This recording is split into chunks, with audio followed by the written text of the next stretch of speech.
Olá, sejam muito bem-vindos a esse episódio inaugural desse podcast. Hoje a gente vai estar conversando com a Mariana Frota. Ela é nutricionista com abordagem comportamental e ajuda muitos pacientes a saírem do efeito sanfona. Mariana, é um prazer estar te recebendo aqui hoje.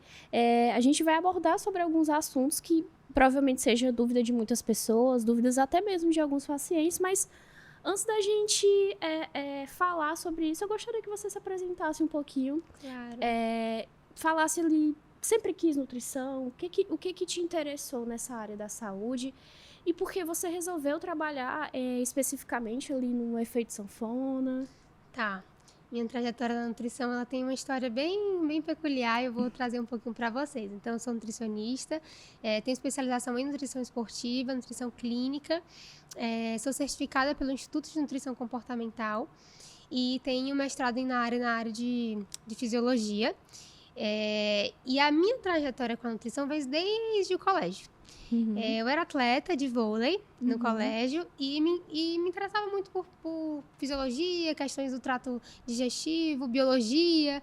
E aí cogitei a possibilidade de fazer medicina. Tentei um tempo ali, mas fiz a orientação de carreira e resolvi testar a nutrição, né? Sim. Fui para poucas aulas, nas primeiras aulas de nutrição, depois que eu passei, eu me encantei pelo curso, justamente porque eu percebi que eu gostava muito de falar sobre os alimentos, de entender o papel da comida. Eu sempre gostei muito de comer, né? De estar à mesa com meus familiares e entender também o papel fisiológico dos alimentos, né? Então, fiz a minha jornada, comecei ali bem na área esportiva, eu sempre gostei bastante. Mas no meu terceiro semestre da faculdade, eu fiz um estágio no Centro de Tratamento de Transtornos Alimentares aqui de Fortaleza. Legal. E aí lá eu me deparei com pessoas que sofriam muito com a comida, né? Comiam, sentiam culpa, comiam, vomitavam, não comiam e passavam muitos dias sem comer, fazendo um controle extremo da alimentação, como se não fosse algo natural comer. Sim. E eu achei aquilo muito intrigante. Eu pensei, meu Deus, como é que o papel de uma dietoterapia clássica funcionaria aqui? Não funcionaria, né? E foi aí que eu comecei a perceber que os alimentos, eles têm funções e assumem funções diferentes na vida de cada paciente. Sim. Né? Funções de prazer, funções de cuidado, função de acalento, não apenas no setor fisiológico de fome e saciedade, de curar doenças, de ajudar doenças, né? Mas também existe um olhar bem amplo para o papel da comida. Se a gente for olhar, a gente conhece o mundo através do seio da nossa mãe, quando a gente nasce, né? Então, a gente começa a entender o que é mundo através da comida, né? E a gente cresce dentro dos nossos lares recebendo essa comida, muitas vezes em formato de afeto. Sim. Então, cada um de nós temos um histórico com a comida, né? E um porquê de estar em um peso específico, de ter comportamentos específicos com a comida, né? Perfeito. E desde então eu me apaixonei pela abordagem comportamental. E eu ficava intrigada, meu Deus, como é que eu vou aliar tanto as recomendações nutricionais e esportivas que eu gosto, que eu me interesso tanto em estudar, em saber sobre a atuação dos nutrientes no corpo, mas ter esse olhar mais amplo para a vida do meu paciente, né? E assim eu me debrucei sobre livros, sobre cursos, para eu entender como é que eu iria formar o meu atendimento, né? Eu não digo que eu tenho uma metodologia, mas eu tenho diversas ferramentas que eu uso hoje em um consultório,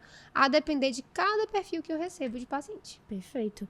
E a gente dando uma olhadinha nas suas redes sociais, Mariana, a gente percebe que a sua comunicação nas redes sociais é diferente de uma visão tradicional, né, sobre os alimentos. Sim. E infelizmente algumas pessoas, né, acredito que até mesmo em geral, vê o alimento muitas vezes como inimigo, né? E como é que é o trabalho, né, de uma nutricionista que atua na mudança do comportamento, né? Bom, primeiro eu acho que eu percebo um movimento muito grande da gente olhar para os alimentos isoladamente como nutrientes, como carboidratos, como proteínas, como calorias, e a gente não come isso, né? Entendi. A gente come comida. A gente vai dar o primeiro passo pelo alimento, não porque tem vitamina C, mas porque a gente se encantou por aquele alimento, né? Então, quando a gente consegue ampliar esse olhar de entender por que que eu vou comer? Uhum. Porque me faz bem, porque eu gosto, porque me dá saciedade, quais são todos os motivos que eu como aquilo ali que eu como, né? Então, eu tento sempre puxar esse olhar, que não é sobre regras. Você Sim. come isso ou aquilo, você deve comer tanto de carboidrato ou tanto de proteína, porque te limita, né? E aí, vamos lá, quando você sai dessa limitação da sua zona de rotina, digamos Sim. assim, vai para o final de semana, vai para uma viagem, você fica perdido. Poxa, eu aprendi a comer tanto de carboidrato, mas não é isso, né? Uhum. A vida, ela nos acompanha a todo momento de comida. E se a gente não aprender a comer nos mais diversos contextos, a gente vai viver sempre em função da regra, da dieta. E aí vem o medo da comida. Sim. A comida como inimigo. Por quê? Porque eu só aprendi a comer se fosse naquela gramatura, naquela quantidade, naqueles alimentos específicos que me falaram um dia que deveria ser consumidos excluindo os outros. Né? E eu gosto muito de falar que não existe alimento bom ou alimento ruim. A pizza não é ruim. A pizza, ela tem um contexto a ser inserido. Uhum. Se alguém está consumindo pizza quase todos os dias, aí não é legal. Né? Aí a gente precisa olhar para o porquê disso e entender como é que a gente vai fazer um equilíbrio disso com os outros alimentos. Né? Então, eu tento sempre trazer esse olhar do contexto. Uhum. Se tem uma palavra importante para a gente sair desse podcast hoje, é olhar para a comida com os seus mais diferentes contextos. Perfeito. E olhar para a sua escolha e ver, poxa, eu estou fazendo uma escolha de um contexto correto? E aí eu vou dar um exemplo, tá? Tem contexto eu estar muito estressada e ir ali numa sorveteria e comer um pote de sorvete dentro do meu quarto sozinha, isolada? Não tem, é um contexto mais danoso, Sim. né? Agora, tem contexto eu no domingo à tarde ir com a minha família na sorveteria comer algumas bolas de sorvete divididas? Tem um contexto muito maior. Então, a gente vai olhar para esse contexto e vai entender o que se insere na minha vida e o que faz sentido realmente se manter ou não de comportamento. Perfeito. E, Mariana, quem é o paciente que precisa de um atendimento na abordagem comportamental, nesse teu know-how aí? O que é que você mais observa? Pronto. Puxando aí o gancho do que é a abordagem comportamental, né? É uma forma de abordar o paciente olhando ele como um todo, Sim. né? Se interessando realmente por tudo aquilo que atravessa a vida dele. Como é relacionamento com pai, mãe, amigo, irmão, rotina, o que ele passa, o que ele pensa sobre a comida, o que ele sente, né? Quando a gente fala sobre atitude alimentar, uma escolha alimentar, ela não passa só pelo ato de pegar e comer, Sim. ela passa pelo que eu penso e pelo que eu sinto. Então, se a gente consegue visualizar isso, a gente consegue aplicar melhor a abordagem comportamental. E eu diria que qual é o paciente que se beneficiaria com esse atendimento? Talvez todos. Sim. Né? Existem aquelas pessoas que não têm uma relação muito entrelaçada com a comida. E aí, aquele paciente ele vai talvez precisar apenas de recomendações nutricionais muito específicas. Mas a maioria das pessoas, elas desenvolvem, elas têm uma relação específica com a comida porque elas têm todo esse laço social envolvido, né? Então, todas as pessoas merecem esse olhar, né, para a vida delas e qual que é o contexto inserido. Perfeito. E foi daí que eu consegui aliar tanto as recomendações tradicionais, fisiológicas, vindas ali dos guidelines em relação a orientações para pacientes com alguma questão clínica ou alguma questão desportiva mesmo, né? Eu preciso atingir um tanto de nutrientes para aquele paciente. Eu pego essas recomendações e eu tento incluí-las de uma forma mais respeitosa, Sim. com o contexto de cada paciente. Né? Então, a abordagem comportamental, ela não é uma área, uma especialização, ela é uma forma de abordar o paciente. Então, qualquer especialidade pode se beneficiar, seja a saúde da mulher, seja para um atendimento infantil, a gente pode introduzir esse atendimento com olhar comportamental, respeitoso, é uma relação em que constrói junto a mudança de comportamento com o paciente. E assim, cada paciente vai ter um tratamento, um acompanhamento individualizado. Bom, Mariana, e para a gente finalizar, eu acredito que seja um assunto muito delicado, né? Muitas pessoas ainda têm aquele receio de conversar sobre, pessoas que sofrem com isso têm aquele receio de conversar sobre, o medo de ser julgado, enfim. Mas é importante abordarmos e fazer com que as pessoas entendam que é importante a gente falar sobre isso, você falar sobre isso. Mas você atende pacientes com compulsão alimentar? E o que de fato é a compulsão alimentar, Mariana? Pronto. Atendo sim pacientes com compulsão alimentar. E o primeiro esclarecimento que eu sempre gosto de trazer é que a gente precisa diferenciar o que é compulsão alimentar, o que é o episódio da compulsão alimentar isolado, o que é o transtorno da compulsão alimentar, né? O que é um exagero alimentar, o que é um paciente que passa ali pela fome emocional, né? Porque, na verdade, apesar de eu atender pacientes com compulsão, e aí é muito importante a gente saber que o diagnóstico não é do nutricionista, né? O diagnóstico vem do psiquiatra. Sim. A gente pode identificar, a gente pode trazer os sinais para aquele paciente do que ele nos traz, né? A gente pode devolver o que ele está passando para buscar o outro profissional, trazer o diagnóstico para mim da compulsão. Mas o que eu mais recebo no consultório são pessoas que passam ali pelo exagero alimentar. Entendi. Ou pela fome emocional, que o que seria? É quando o paciente está frequentemente descontando as emoções na comida, né? E isso pode não se caracterizar um episódio de compulsão alimentar.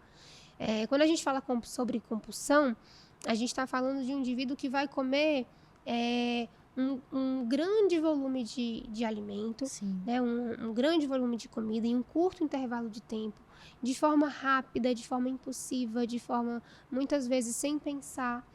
Em alguns casos, o paciente nem lembra o que comeu, ele só vai comendo.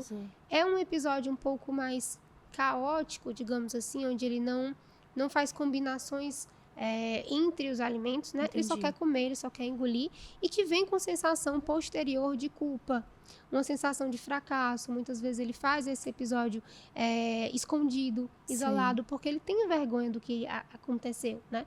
E aí, se esse episódio for isolado, a gente tem um episódio de compulsão alimentar.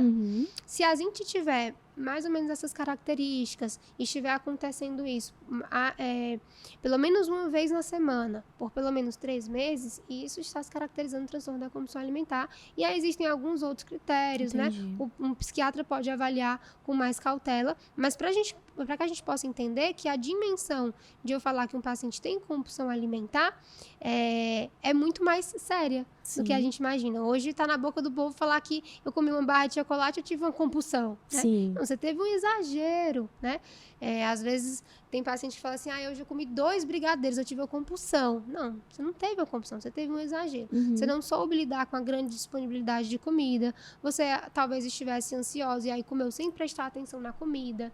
Você, às vezes, passou por muito tempo sem comer o doce, aí quando você foi comer, você comeu com voracidade maior. Então, a gente precisa entender o que o paciente realmente está sentindo, passando, qual é o comportamento que ele tem com essa comida, para a gente identificar. E aí, a partir da identificação, vai existir o tratamento correto, né? Que não é somente com dieta. Na verdade, não é com dieta. Não é passando um papel com quais alimentos esse indivíduo vai ou não comer, que ele vai diminuir a fome emocional, que ele vai diminuir o exagero, que ele vai tratar uma compulsão alimentar. Não, ele precisa se entender, ele precisa entender esses momentos, ele precisa entender o papel da comida naquele momento, para então ele ir moldando as crenças, né, que ele tem sobre a comida e sobre ele, uma mentalidade diferente com a comida e com o comer.